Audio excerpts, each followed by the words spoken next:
5, 4, 3, 2, 1.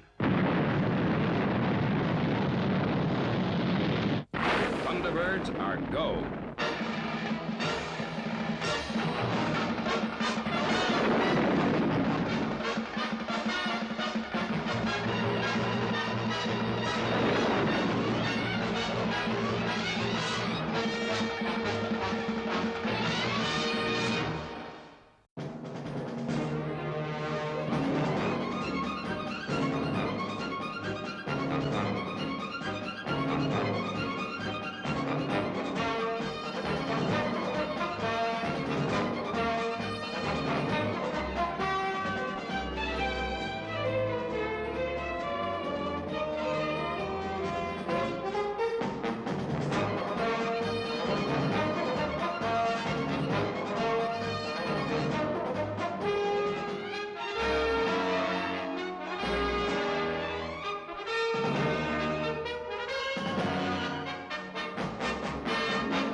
Attention. Solar Control Center to all personnel. 19 minutes to liftoff. Clear launch area. Repeat. Clear launch area.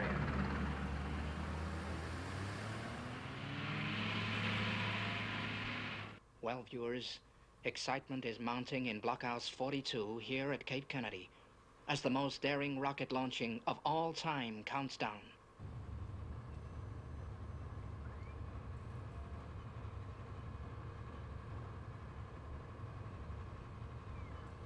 Launch site clear in 15 seconds.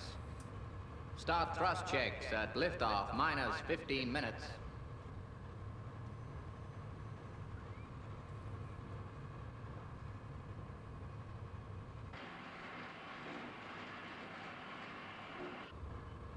Thrust checks.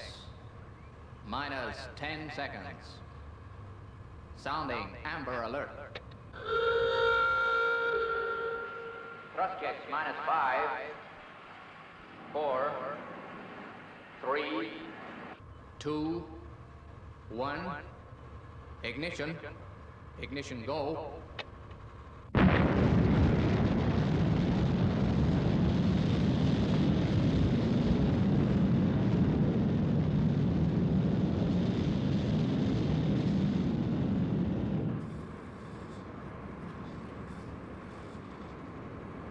£17 million thrust and increasing. Thrust checks green. This new launch technique has been made possible, viewers, by the use of a revolutionary new fuel, the manufacturing of which is top secret. Only about 8 minutes to liftoff.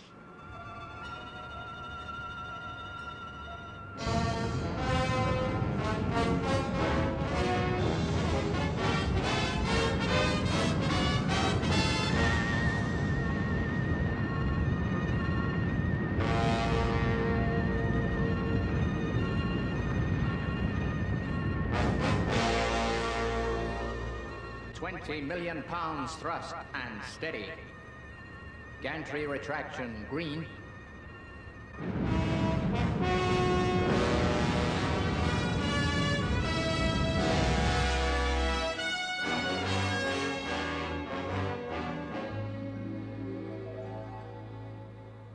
Rocket fuel from water. It hardly seems possible, Borinder. If anyone could hear you, and I'm glad they can't, they would think that you had nothing to do with this new process. My dear Professor, you would have succeeded without me.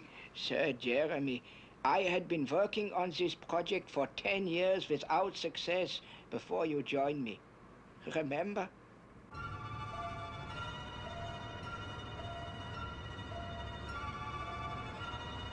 One minute, 10 seconds to liftoff.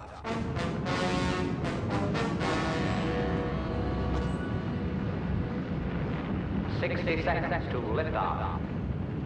Stand by to release fuel injectors. Only a few moments remain, viewers, before we see the liftoff of Sun Probe, so named because its enormous power would enable it to fly into the sun on full power. History is indeed in the making here at Cape Kennedy. Good luck, old man. This is it, Sir Jeremy. This is it. Stand by, solar module. 13 seconds. Commencing final countdown. 10, 9, 8, 7, 6, 5, 4, 3, 2, 1. Full power. Liftoff.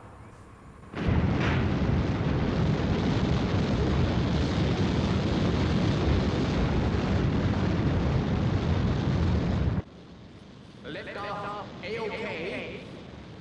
She looks good? She looks good, all right. It was known all along that the risk of failure on this project was at liftoff. But the liftoff was pretty. Very pretty indeed. This success could not be better timed, coming as it does 2 days before the all-important international conference at Paris.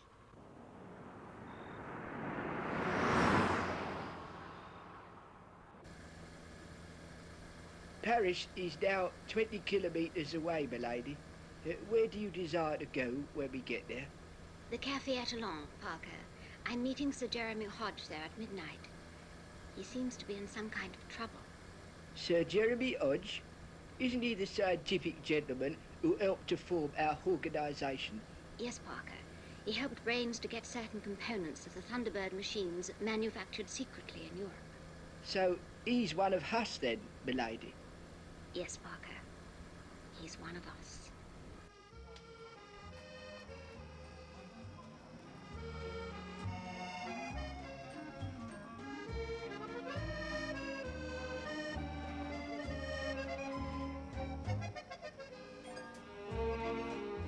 Ah, Paris in the spring. What could be more romantic? But I must say, dear lady, it's dashed decent of you to come all this way to see an old friend. I always obey the call of friendship, Sir Jeremy. Well, let's drink to that. Now, what would you like? In Paris, I always drink Perils. Very well. A Pernod for Madame and a whiskey and soda for me. Yes, monsieur.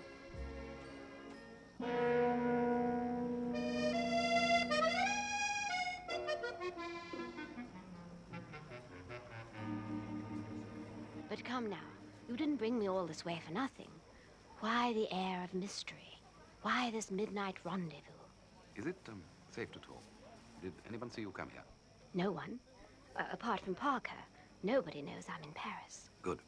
What I'm going to disclose is for your ears only. You know of my old friend, Professor Borrender? You mean your colleague at International Research Laboratories?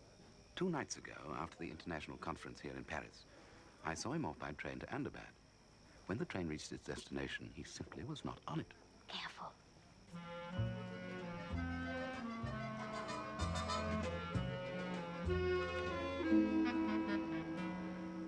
Oh, well. Down the hatch.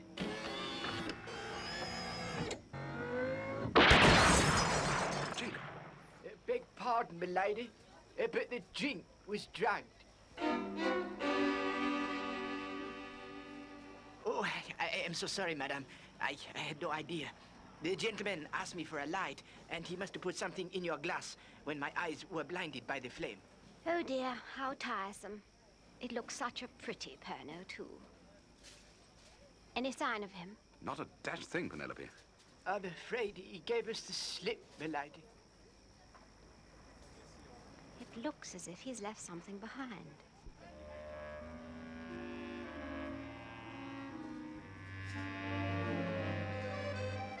I don't think I recognize the crest. Do you, Sir Jeremy? Afraid not, old girl. But we could pop along to the Heraldic Archives and look it up. Yes, we can go in the morning. Sir Jeremy, perhaps now you would be so good as to escort me back to my hotel. You'd better tell me what this is all about.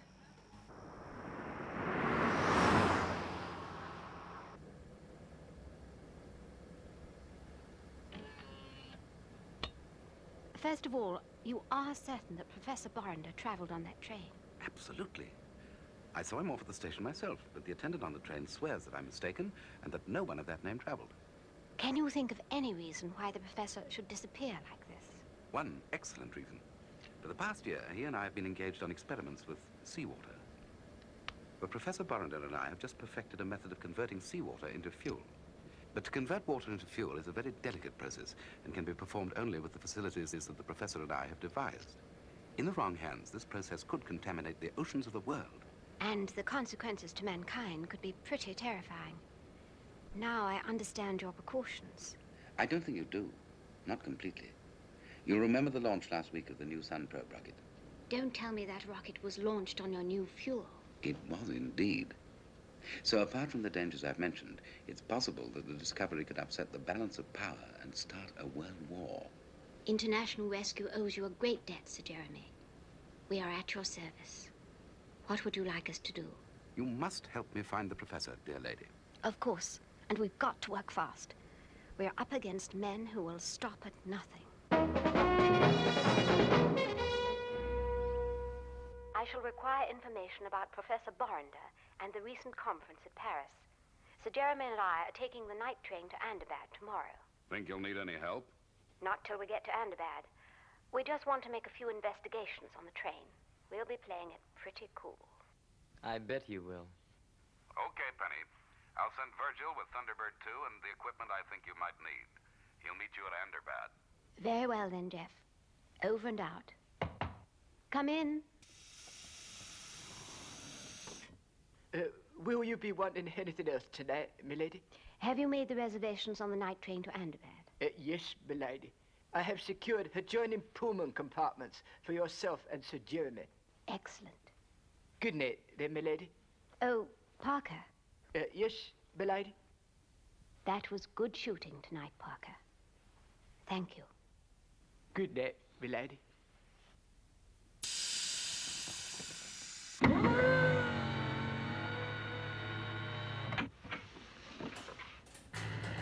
Well, Tintin, another rescue operation is underway.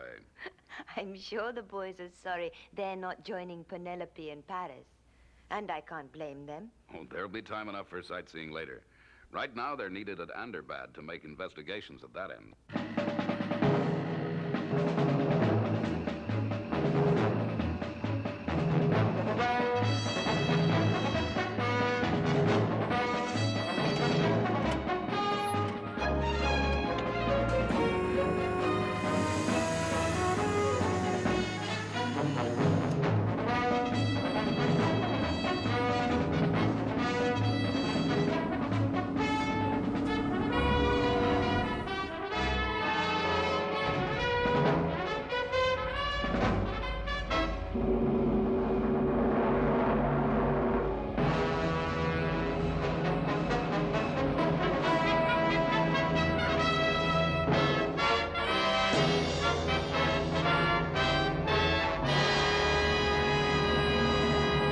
Here we go again.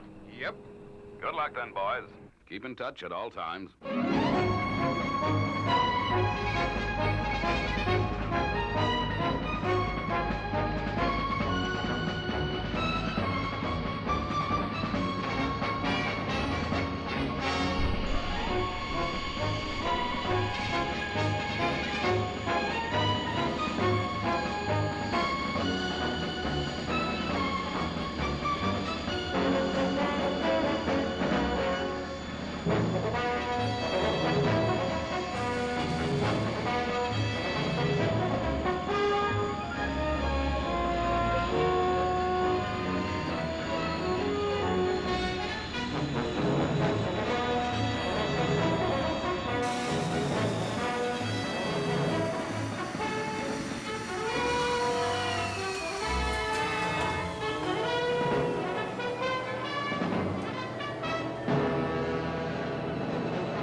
Yes, a most interesting heraldic device.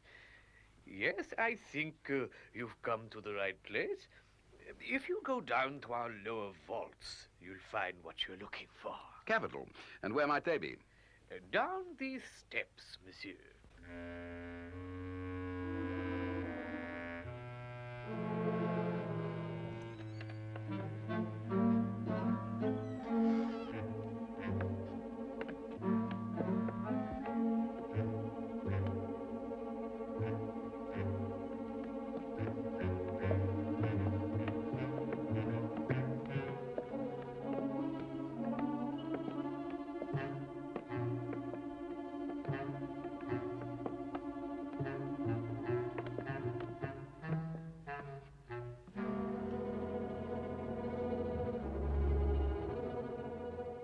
Where do we start, then?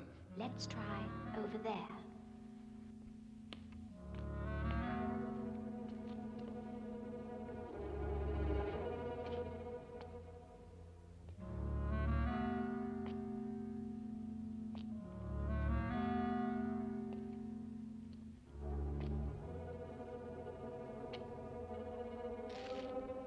I say, it looks as if someone's been here recently. Found something? This one's had the cobwebs wiped off lately. By Jove, Penelope. I wonder if we're onto something. Look, these crests are remarkably similar. Right. Turn the page, and we should find what we're looking for. It looks, Sir Jeremy, as if someone was expecting us. Not very friendly, one. Hush. Listen.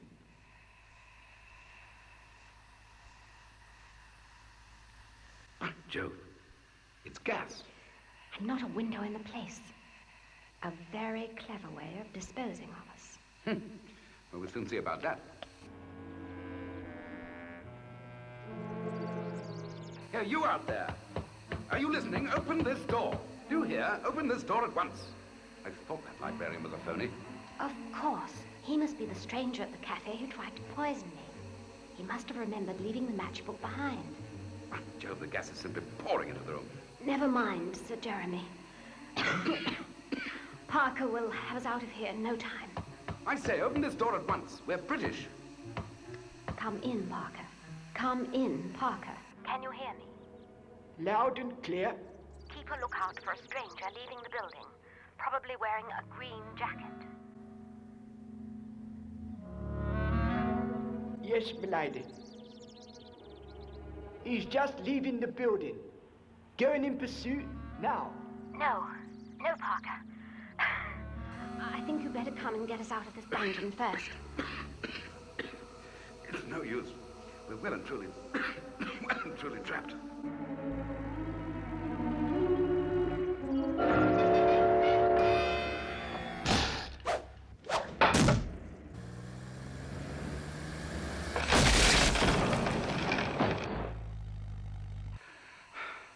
Just in time. Are you all right, Penelope?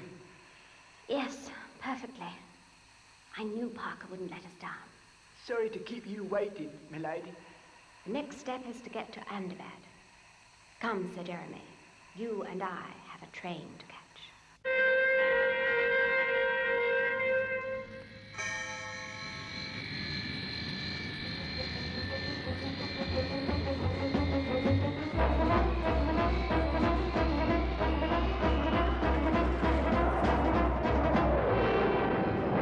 I have told you before, and I am telling you again, monsieur. I had no Professor Brenda on this train. Well, I'm telling you, young fellow, that you had, because I saw him off at the station. Come now. Perhaps you were mistaken. No, not mistaken. Excuse me, please. I must go. Perhaps, after all, I'm the one who's mistaken. Perhaps I imagined the whole thing. Nonsense. That attendant is clearly hiding something. Well, come now, Sir Jeremy. It's cocktail time. No one's going to deprive me of my Pernod this time.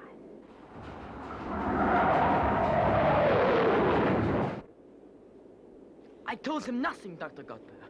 Nothing. How do I know you're telling the truth? You must believe me. Those interfering fools will be sorry they ever set foot on this train. Twice in Paris they outwitted me. But I am setting a trap that not even the lovely Lady Penelope can escape from.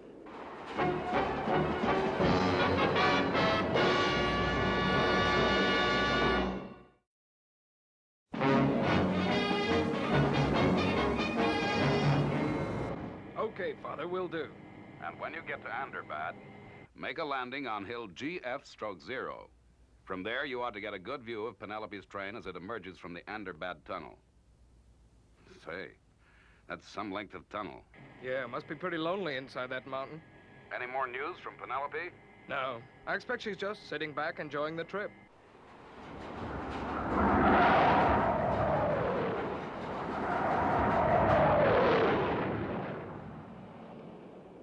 When I get back to my compartment, I'm going to have another word with that attendant.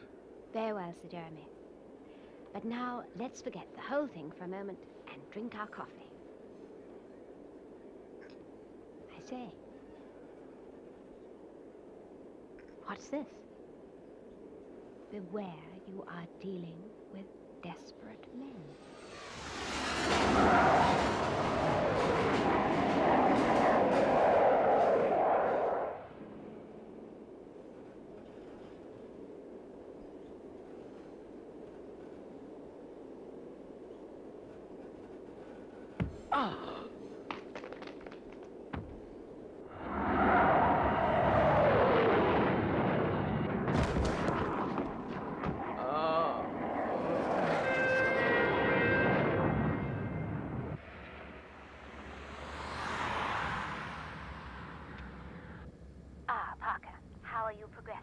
Oh, very well, milady. I'm keeping well up the schedule. In fact, I saw your train from the summit of the highway 10 minutes ago. We've interviewed Professor Borender's attendant, but he's too frightened to tell us anything. Anyway, he's disappeared since dinner. Well, I shall be retiring for the night now, Parker. Very good, milady. I trust you have everything you require. Well, I must admit, I miss my usual cup of cocoa. I did anticipate that, milady. So I slipped an hot flask of your favorite brand in the foot of your hat box. Thank you, Parker. Good night, then. Good night, milady.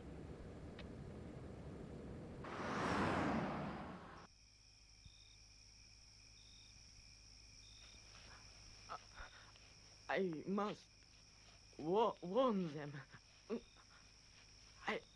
I must stop the train.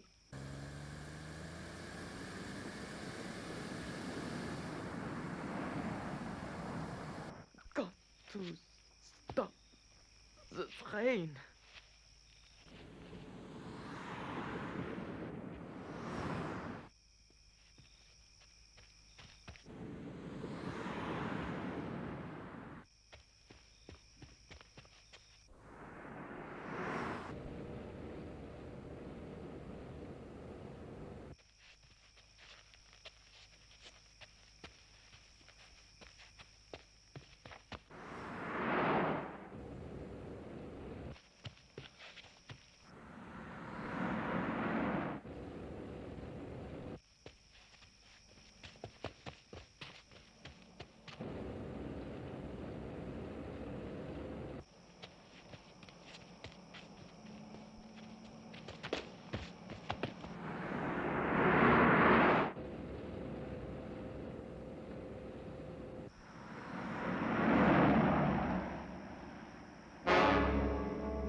Coming in to make vertical landing, Father. Welcome home, son. Sorry not to have a big reception party to meet you after your leave. We've got a major rescue operation in hand. Okay, Father, I understand. I hope I'll be able to help, too.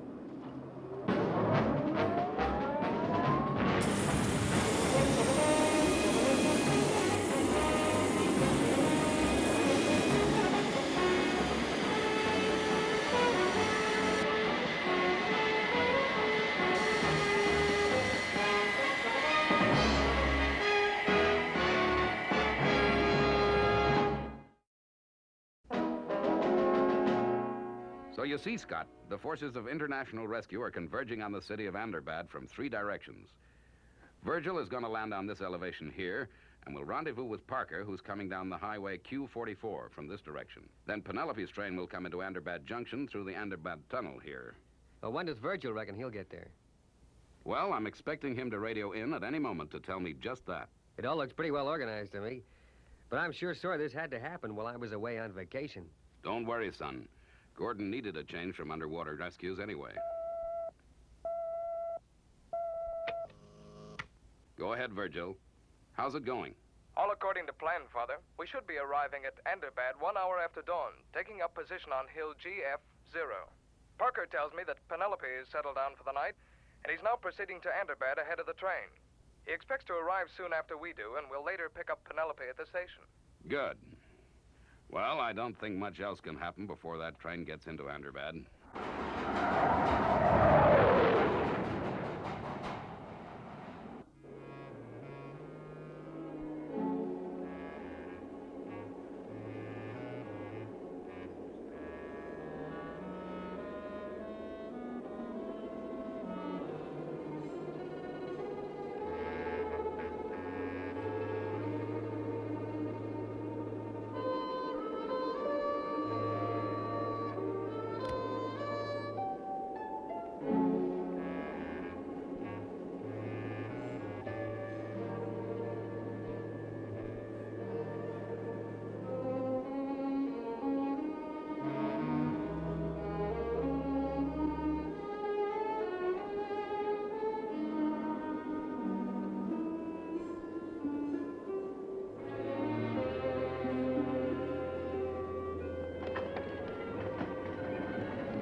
What's the matter?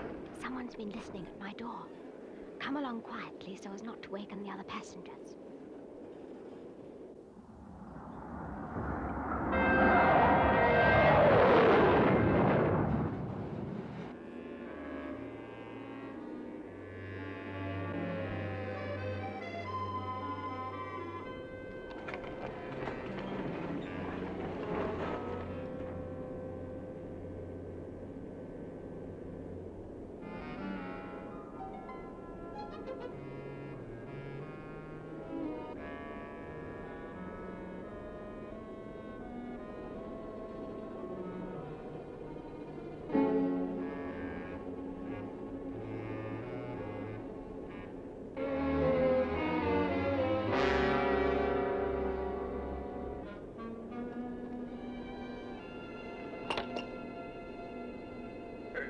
Good evening, madame.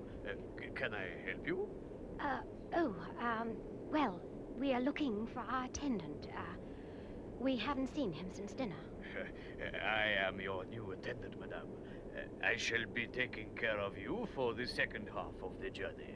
Then what did you want with my suitcase? I was merely ascertaining which passengers would be getting off at Thunderbirds. Alfred was very careless. He forgot to leave me a passenger list. Well, madame, monsieur, if there are no more questions, I shall bid you good night. Now, where have I heard that voice before? Wait. I think Parker may be able to tell you. Leave your monitor switched to telecall. Sir Jeremy is going to engage his new attendant in conversation.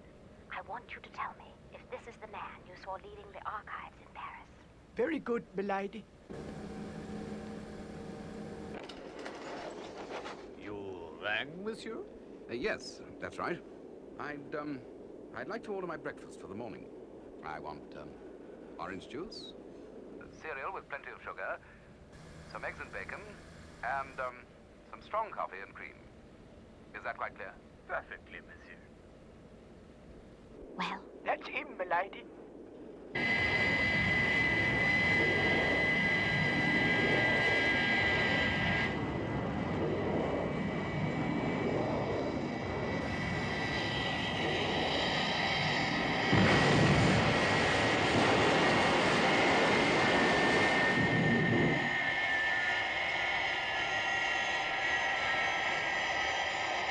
Hey, Father was right. We got a great view of the railroad. There's the end of the Thunderbird tunnel.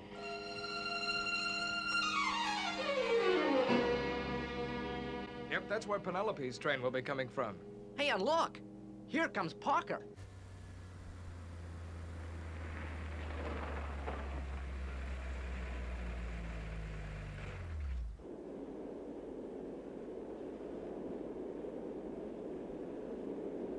Nearly at Thunderbird. We should be entering the tunnel soon.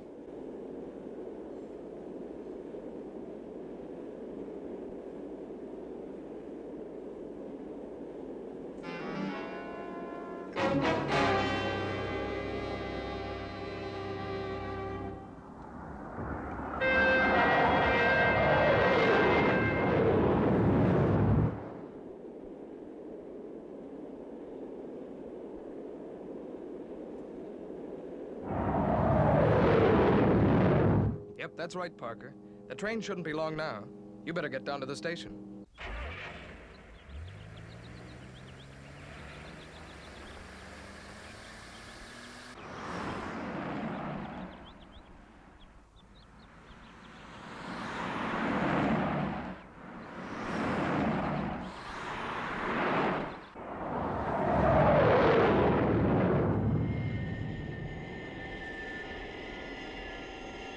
something's happening.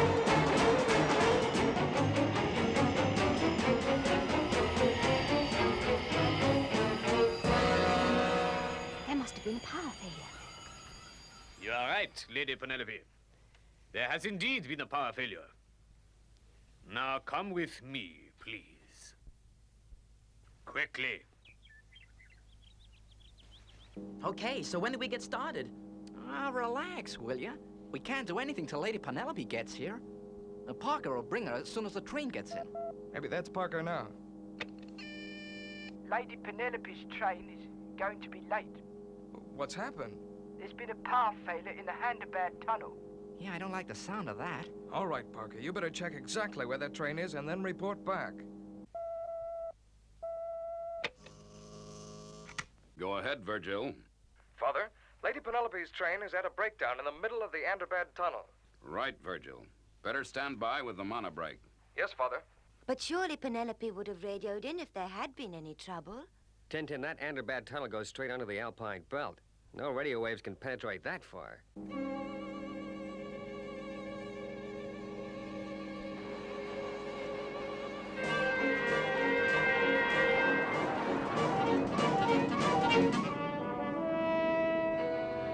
Father, the train is now coming to Thunderbird, and Parker has confirmed that Lady Penelope and Sir Jeremy are not on it. Not on it? Did he find out where the breakdown took place? Yes, 17 miles from Thunderbird. Right. You'd better go find them.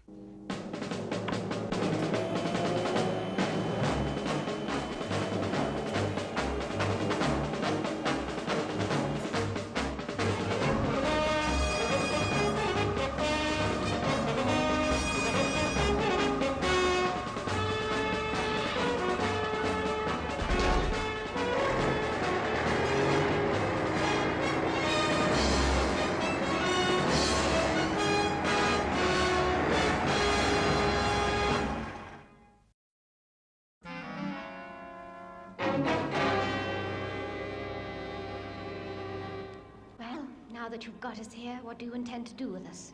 First of all, Welcome to my little subterranean headquarters. From here, I can control all the traffic in the Underbad tunnel. My colleague has only to switch off the current, and the transcontinental rocket is thrown out of action. A useful little trick, but a dangerous one if used too often. I suppose this is how you kidnapped Professor Borrender, too. Precisely. When I saw that you suspected me, I was greatly tempted to hurl you both from the train as I disposed of that stupid attendant, Alfred. But you will be much more useful to me here.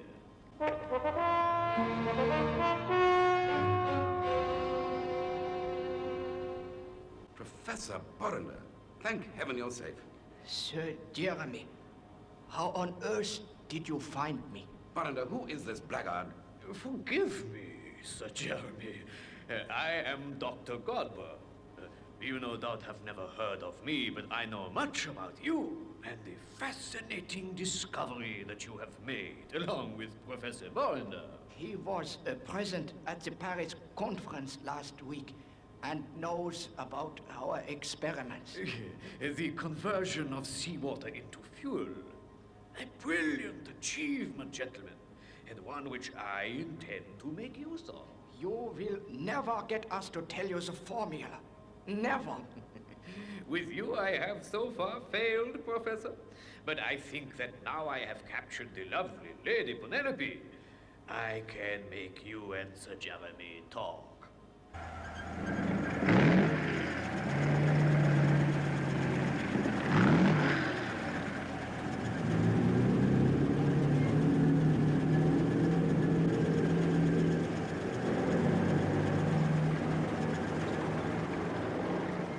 How far do we have to go into this tunnel?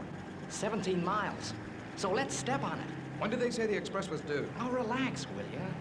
We got the place to ourselves. I wish I could figure out what's happened to Penelope and Sir Jeremy. We'll find them. They can't have gone far.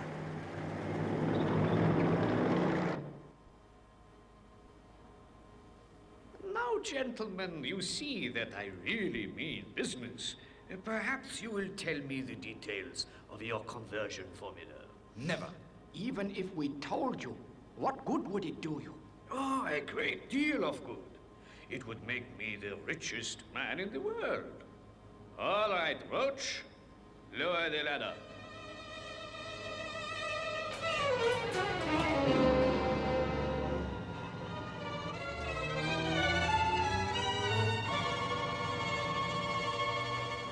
You barbaric fiend!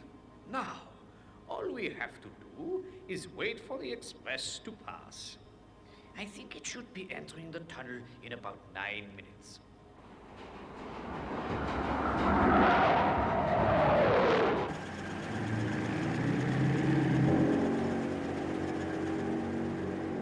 Hey, there's another one. Yeah, there seems to be a lot of these ventilation shafts. Do you think we ought to take a look in these as well? Now, let's keep going. Listen, Godber. Even if we told you our conversion formula, it would be useless to you without the equipment we've assembled in Paris. I shall worry about that later. Our experiments are still in the early stages. You heard me say this at the conference. One little mistake could pollute the waters of the sea. And subject the whole of mankind to the most appalling consequences. You're asking us to risk too much, Godber. Enough! How long now till the express train enters the tunnel? What do they mean? Pollute the waters of the sea. Answer my question! 6 minutes, Doctor.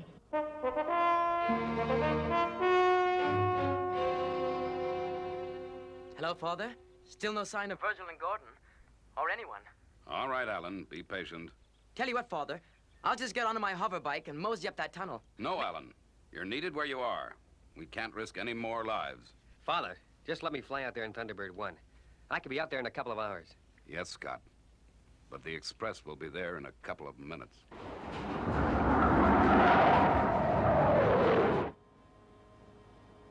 Express train. Approaching tunnel now.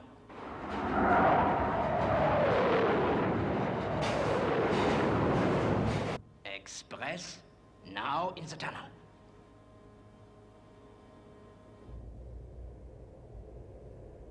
Look here, Godber. You must stop this train. Cut the power and we'll talk the whole thing over. Certainly, Sir Jeremy. You have only to tell me your formula, and I shall willingly cut the power.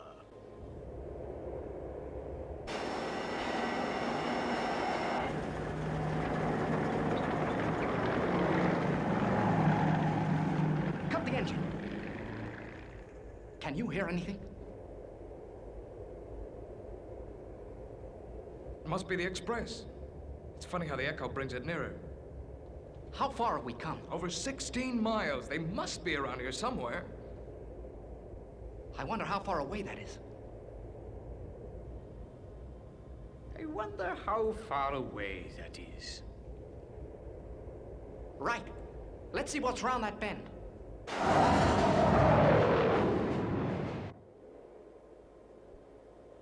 Train. Now 4 minutes away.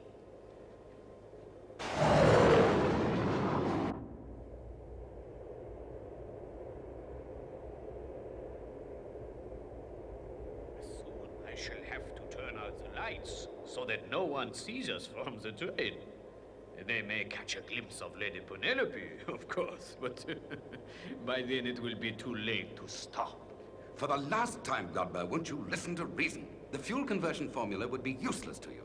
Now cut this poor girl down and we'll explain the whole thing to you in our laboratory in Paris. 2 minutes.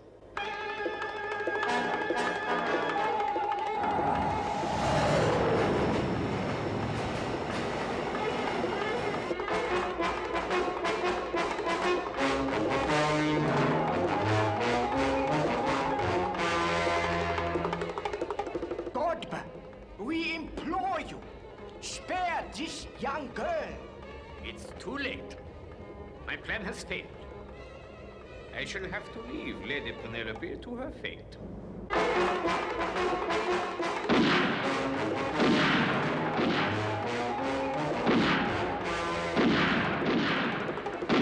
Get down.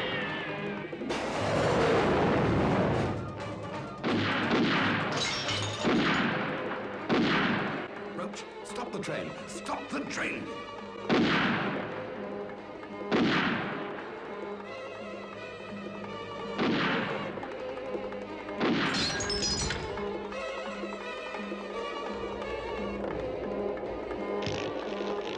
That means we can't stop the train.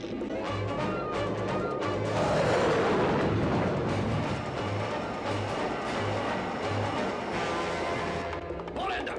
Get up, Hollander! Get up and come over here with your back to me. Move!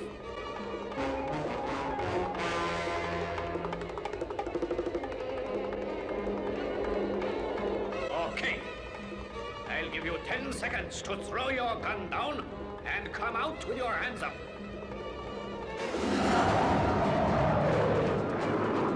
5 seconds. Throw down your gun, or the professor will be pushed in front of the express. 4, 3, 2.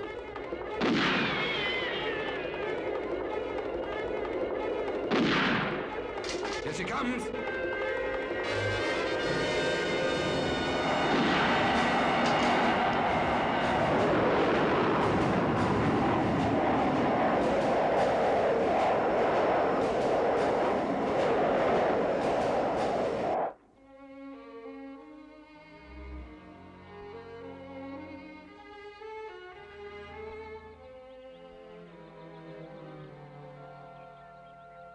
Still nothing, Father. Nothing has come out of that tunnel since the express. 20 minutes ago. Looks like something went wrong. What can have gone wrong? Give them 5 more minutes, Alan, then you'd better... Hold it!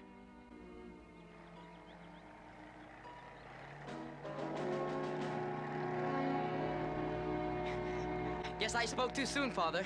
They're all okay. Looks like another rescue operation is successfully completed.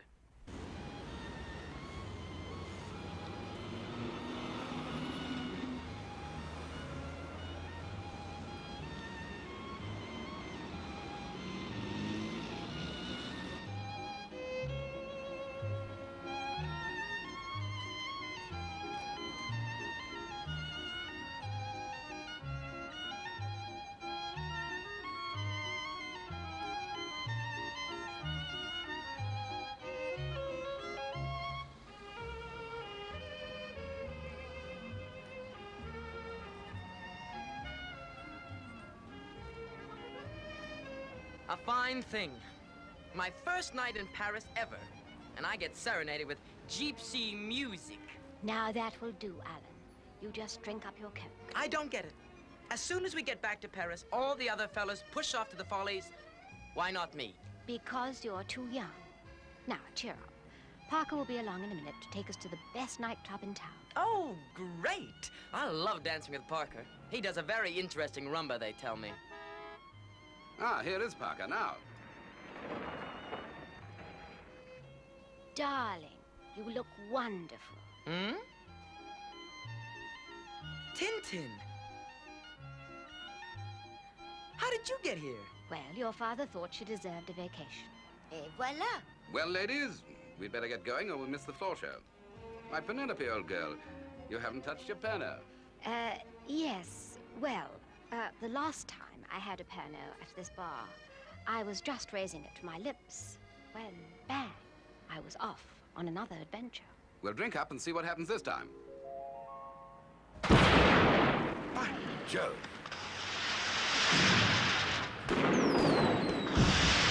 Hey, Tintin, look at that one. How beautiful. By Jove, Penelope, do you see that one? I say.